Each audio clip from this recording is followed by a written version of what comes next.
सो hi everyone जी, की हालचाल। मैं राजन चौधरी, मंजिल इमिग्रेशंस। आज हाजिर हूं आपके लिए एक नया अपडेट लेकर के। आज हम बात करने वाले हैं additional information sheet. Yes, additional information sheet. आपको इसके बारे में भी प्रॉपर पता होना चाहिए एडिशनल इंफॉर्मेशन शीट में क्या क्या होता है। अकंपनिंग फैमिली मेंबर डिटेल्स सबसे पहले हमारे पास होती हैं, फिर रिलेशनशिप्स टू प्राइमरी एप्लीकेंट, फिर पासपोर्ट डिटेल्स आपने देनी होती हैं, फिर जो जो चीजें मैं आपको बता रहा हूं, enter the following details as they appear in the family members passport.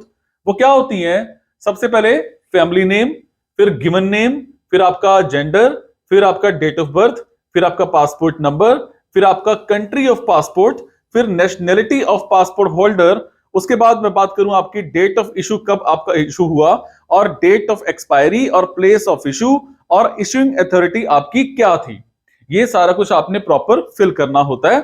उसके बाद use additional sheet if more than one members. Is it? समझ पा रहे हैं? किसी भी तरह का कोई भी आपको डाउट सा लगे तो आप मेरे से पूछ भी सकते हैं, डन, कमेंट बॉक्स के जरिए। उसके बाद मैं बात करूंगा नॉन अकंपनिंग फैमिली मेंबर्स कौन कौन से होते हैं। नॉन अकंपनिंग फैमिली मेंबर्स, ठीक है। रिलेशनशिप टू प्राइमरी एप्लीकेंट, ये आपने फिल करना है, क्या उसका नाम। उसके बाद does the family member have a current passport, yes कि नो। क्या आपके फैमिली मेंबर के पास फिलहाल पासपोर्ट है तो आप यस कर दो, नहीं तो आप नो कर दो। उसके बाद उसकी डेट ऑफ बर्थ, फिर प्लेस ऑफ बर्थ, फिर आपने टाउन एंड सिटी, फिर स्टेट एंड प्रोविंस, फिर उसका कंट्री ऑफ बर्थ आपने यहां पर देना होता है। समझ पा रहे हैं? उसके बाद नेक्स्ट मैं चलूं, रिलेशनशिप स्टेटस, अदर नेम्स अगर उनके कोई है, या फिर स्पेलिंग में कभी कभी हमारे पास ऐसा हो जाता है ना, स्पेलिंग भी ऊपर नीचे, जैसे गुरमीत है, GURMEET भी लिख देते हैं और GURMIT भी लिख देते हैं। कई बार कुछ डॉक्यूमेंट्स में GURMEET होता है और कुछ में GURMIT होता है, तो दोनों आपने प्रॉपर यहां पे मेंशन करने होते हैं। उसके बाद is the family member currently और have they ever been known by any other name, yes कि नो।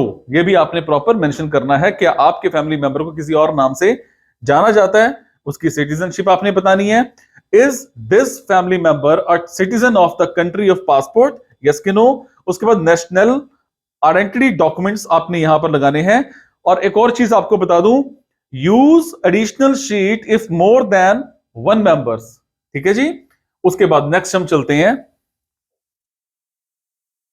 अदर फैमिली मेंबर्स, ठीक है। Does this applicant have any parents or siblings in or outside Australia, ठीक है। Relationship to the primary applicant, family member details आपने देनी है। Family name देना है, उसका नेम हो गया, और आपका जेंडर हो गया, डेट ऑफ बर्थ हो गई, फिर आपका पासपोर्ट नंबर हो गया, फिर यूजुअल कंट्री ऑफ रेजिडेंस हो गया आपका। उसके बाद हम बात करेंगे आपकी एजुकेशनल, जो आपकी क्या है, history. Detail of all educational qualification obtains outside Australia as well as all other studies and training obtains outside Australia. इसमें आपने क्वालिफिकेशन, फिर आपका कोर्स नेम, फिर इंस्टीट्यूशन नेम जहां से आप पढ़े, फिर कंट्री ऑफ इंस्टीट्यूशन, ठीक है। उसके बाद कब से लेकर के कब तक पढ़े और डेट टू, ये आपने सारा यहां पे मेंशन करना होता है। Is it? नेक्स्ट हम चलते हैं, has the applicant previously studied in Australia, yes कि नो। क्या वो एप्लीकेंट जो है ऑस्ट्रेलिया में पहले पढ़ चुका है? अगर पढ़ चुका है तो आप यस कर दीजिए, नहीं तो नो कर दीजिए। इफ यस, गिव डिटेल्स, आपने सारी डिटेल्स वहां पे देनी है। क्या डिटेल्स देनी है? आपने उनकी क्वालिफिकेशंस का बताना है, आपने कोर्स का नेम बताना है, कौन से इंस्टीट्यूट में पढ़े वो बताना है, फिर कौन सी कंट्री में पढ़े वो बताना है, फिर डेट फ्रॉम और टू जो है आपकी वो भी बताना है। उसके बाद एम्प्लॉयमेंट हिस्ट्री आपने बतानी है, फिफ्थ पॉइंट है ये। इसमें क्या है कि give details of the applicants employment and unemployment history since leaving school, college, university, कुछ भी आपने वहां से लीव किया है, इसके बारे में आपने प्रॉपर डिटेल देनी होती है।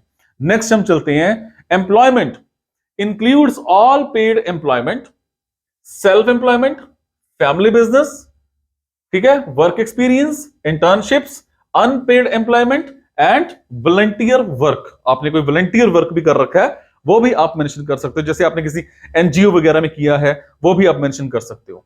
उसके बाद हमारे पास आ जाता है unemployment includes all gaps in employment since living school college university. Done. फिर हम करते हैं करंट वर्क एक्सपीरियंस आपका क्या है। करंट वर्क एक्सपीरियंस में आपने ऑर्गेनाइजेशन का नेम देना है, इंडस्ट्री की टाइप देनी है, ऑर्गेनाइजेशन का एड्रेस देना है, उसके बाद कंट्री के बारे में बताना है, फिर एड्रेस के बारे में बताना है, फिर कहां पे कौन सा टाउन है ये बताना है। Is it? देन आपने स्टेट के बारे में बताना है, पोस्टल कोड देना है। डन। उसके बाद हमारे पास नेक्स्ट आ जाता है कॉन्टेक्ट पर्सन डिटेल्स आपने देनी है। वो क्या डिटेल्स हो सकती हैं जी? वो डिटेल्स हो सकती हैं family name, given name, business phone उनका जो है वो, उनका मोबाइल या फिर सेल नंबर, वो बिजनेस फोन में आप मतलब जो उनके ऑफिस का फोन है एड्रेस वो आपने सारा देना है। पोजीशन, किस पोजीशन पे वो काम करते हैं और कब से काम कर रहे हैं। डन।